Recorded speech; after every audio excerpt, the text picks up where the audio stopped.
Bu videoda men bir nechta dunyodagi eng yomon jinoyatchilar oxirgi marta yegan ovqatini yeb ko'raman. 90-yillarda shunaqa qonun bo'lgan. O'lim jazosiga tayinlangan eng yomon jinoyatchilar o'lim jazosidan oldin oxirgi marta xohlagan ovqatini yeyishi mumkin bo'lgan. Va aynan bu videoda men ular oxirgi marta yeb ko'rgan ovqatini o'zimda sinab yeb ko'raman. Bizdan oldin qanaqa ovqatlar kutayotganini men bilmayman, lekin men bu narsaga tayyorman. Bu video oldidan qiziqarli bo'lishi aniq. O'shaning uchun videoni boshidan obязательно like bosish va meni kanalimga obuna bo'lish esdan chiqmasin, chunki bizning maqsadimiz 15 mingta bo'lish. Xo'p, bizning birinchi jinoyatchimiz o'lishidan oldin oxirgi marta yegan ovqatini ko'rib men hayron qoldim va bu hozir meni qo'limda turibdi. Menimcha sizlar ham ko'rsangiz hayron qolasizlar. Meni bitta savol qiziqtirib qoldi. Xo'p, bu narsa oddiygina tuzlangan bodring. Nima uchun yegan bilmayman. Aytgancha bu jinoyatchi sizlar ekranda ko'rib turibsizlar, Stacey Lamont bo'ladi va bu jinoyatchi o'ziga yarasha ancha-muncha insonni o'ldirgan va uylarni buzib kirgan inson hisoblanadi. Lekin meni u savol qiziqtirmaydi. U narsa menga qiziq emas. Meni qiziqtirayotgan narsa o'lishdan oldin xohlagan ovqatni yeyish mumkin bo'lsa, nimaga aynan tuzlangan bodring? Nima uchun? Nima uchun davr hech qachon hayot davomida yemagan, ko'rmagan narsasi emas. Amal yeb ko'ramiz. Oddiy tuzlangan bodring, buni mazasini bilaman qanaqaligini. Mayli. Bismillahirrohmanirrohim yeb ko'ramiz.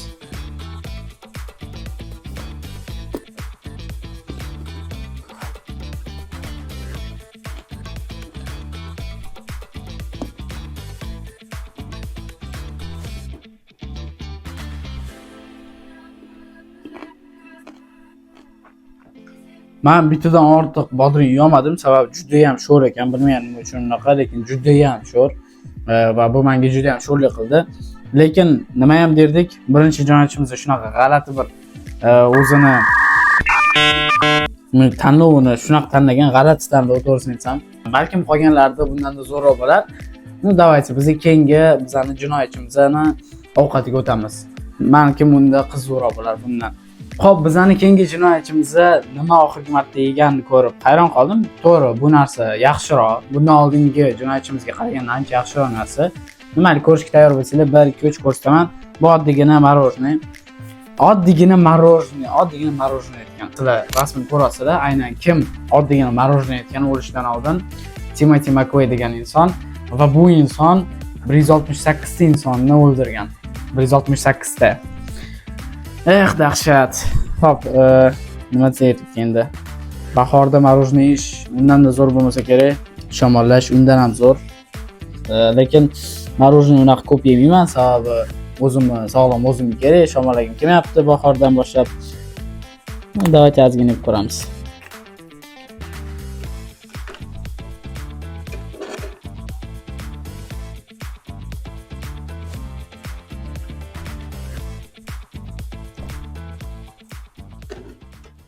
Meni bitta savol qiziqtiryapti. Nimaga bular hammasi oddiy narsalarni aytayotganini tushunmayapman haligacha.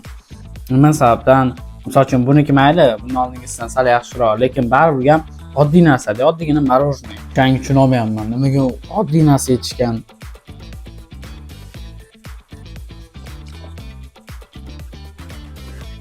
Yaxshi bo'ladi, buniki ancha yaxshiroq, mencha sal bo'lsa ham normalroq narsa. Bundan oldingisiga qaraganda menga yoqdi to'g'risini aytsam, zo'r. Aytgancha, agarda bu videoni sizlar ertalab hali og'zinglarni ochib bo'lmagan bo'lib turgan holda ko'rayotgan bo'lsangiz, hammangizdan uzr so'rayman. O'ylaymanki, bu videoni sizlar kechasi o'sha og'izni ochib bo'lib, narsa yeb bo'lgan holda ko'ryapsizlar deb. Xullas, Timothy McVeigh narsasi yaxshi ekan, biz bo'lsa keyingi jinoyatchimizning narsasiga o'tamiz.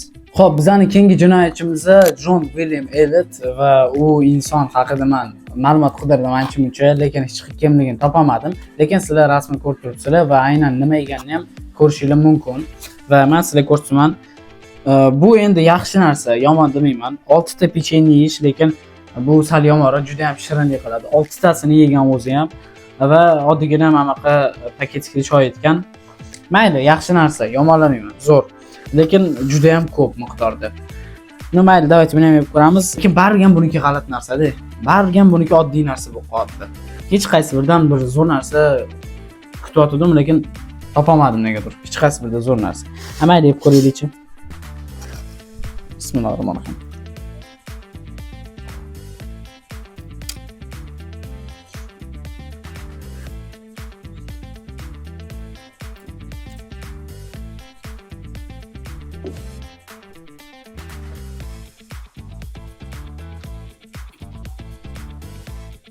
Xullas, men yeyishga harakat qildim, lekin 6 ta pechenye men yemayman, chunki juda ham shirin va tez me'daga tegadigan narsa.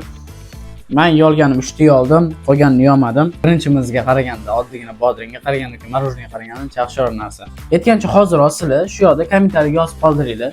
Agarda sizlarga shunaqa imkoniyat berilganda, sizlar jinoyatchi emassizlar, prosta sizlarga shunaqa imkoniyat berilyapti.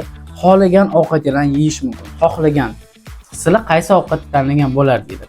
Masalan, qanaqadir tilga ulargan ovqatmi, steykmi yoki oddiygina marojniymi, qanaqadir qimmatbaho narsami, ovqatmi? O'shani o'zingizlar variantlarni yozib ketinglar. Qani ko'ramiz kim eng noodatiy narsa aytar ekan. Amayli, biz bo'lsa keyingi oxirgi jinoyatchimizga o'tamiz. O'shani nima ekanini ko'ramiz. Keyingi bizani oxirgi jinoyatchimiz bu ayol kishi. Meni hayron qoldirgan narsa albatta Warnes Elias degan ayol kishi. Men rasmini ko'rib turibsizlar va aynan mana shu ayol kishi ko'rinishidan oddiy ayol kishi bo'lsa ham, lekin 7 ta erkak kishini o'ldirgan hisoblanadi va o'g'irlab ketgan. Nima? Endi eng meni hayron qoldirgan narsa, menimcha bu video davomida eng oddiy narsalardan biri, menimcha aynan mana shu ayol kishi o'lishdan oldin aytgan narsasi bo'ladi shekilli. Tayyor bo'lsanglar bo'ldi, men sizlarga bu narsani ko'rsataman. Oddiygina kofe. 1 stakan kofe aytgan.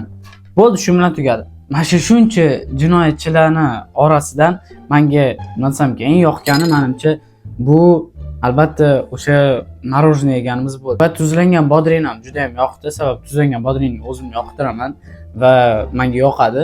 Faqat bu tuzlangan bodring negadir sal g'alatiroq ekan mazasi, lekin o'zi zo'r, menga u ham yoqadi. Xo'p, mayli, kofeni ichamiz. Bismillahirrohmanirrohim.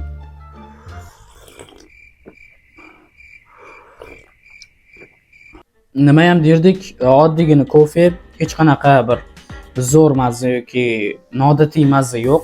Hammamiz biladigan, hammamiz ichgan oddiygina kofe. Shunaqa g'alati jinoyatchilar bo'ldi va o'zgarishi juda ham qiziqarli. Har bittasi kofeni ichib bo'ldim. Birinchi marta shu video davomida oxirigacha bir narsalarni yeb qo'ydim. Zo'r bo'ldi. Menga yoqdi, anchadan beri kofe ichmagandim. Mayli, nima ham derdik, shunaqa g'alati bir jinoyatchi va o'zgarishi g'alati narsa. Shu bilan bu video ham o'z nihoyasiga yetdi. Video sizlarga yoqdi va qiziqarli bo'ldi degan umiddaman. Agarda bu videoning ikkinchi qismi chiqishini xohlasanglar, shunchaki o'zingiz aktivlikni ko'rsatinglar, ya'ni iloji boricha aktiv bo'linglar. Like bosinglar, kommentariyada ikkinchi qismini yozinglar va albatta kanalimga obuna bo'lish ham esdan chiqmasin. Shu bilan video ham tugadi. Hammaga xayr.